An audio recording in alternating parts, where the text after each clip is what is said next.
अवैध सावकारी आणि किडनी रॅकेट विरोधात शेतकऱ्यांचा एल्गार. अवैध सावकारी, आर्थिक पिळवणूक आणि मानवी अवयव तस्करी सारख्या अमानुष प्रकारांनी शेतकऱ्यांचे जीवन अक्षरशः उद्ध्वस्त होत असताना या अन्यायाविरोधात आता शेतकरी रस्त्यावर उतरले आहेत. मिंथूर येथील शेतकरी रोशन कुळे यांच्यासोबत घडलेल्या धक्कादायक घटनेने संपूर्ण समाजाला हादरवून टाकले असून या प्रकरणाच्या निषेधार्थ मिंथूर ते नागभीड तहसील कार्यालयापर्यंत भव्य जनआक्रोश पायदळ मोर्चा काढण्यात आला. रोशन कुळे यांनी अवघ्या 1 लाख रुपयांचे कर्ज घेतले होते. मात्र अवैध सावकारांच्या अमानुष आणि बेकायदेशीर व्यवहारांमुळे त्यांच्याकडून तब्बल 74 लाख रुपयांची वसुली करण्यात आली. कर्जाच्या फेऱ्यात अडकलेल्या रोशन कुळेंनी आपली शेती, वाहने, दागिने विकले, परंतु सावकारांची लालसा काही संपली नाही. अखेर परिस्थिती इतकी भयावह बनली की उपजीविकेसाठी आणि कर्जातून मुक्त होण्यासाठी त्यांना स्वतःची किडनी विकावी लागली. ही केवळ एका शेतकऱ्याची व्यथा नसून अवैध सावकारी आणि मानवी अवयव तस्करींच्या आंतरराष्ट्रीय जाळ्याचे भयावह वास्तव या घटनेतून समोर आले आहे. रोशन कुळेंनी दाखवलेल्या धैर्यामुळेच किडनी रॅकेटचा भांडाफोड झालाय.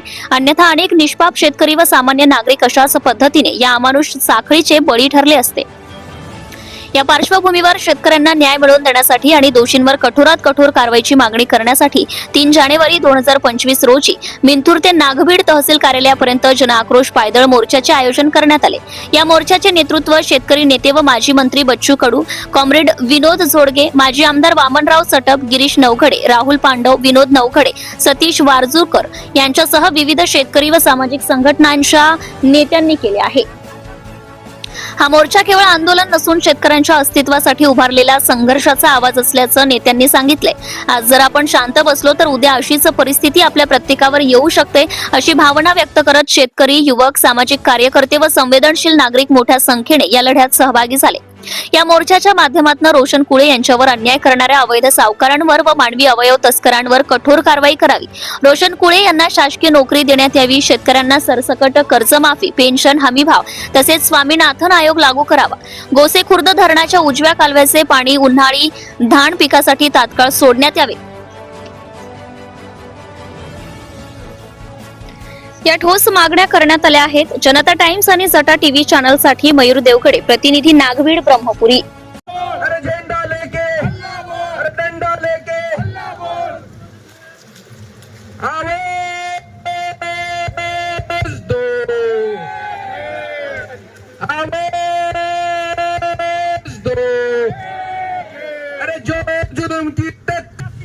सरकारचे करायचं काय? खाली डोकावरती पाय. शेतकरी विरोधी सरकारचे करायचं काय? खाली डोकावरती पाय. शेतकरी एकता जिंदाबाद, जिंदाबाद जिंदाबाद.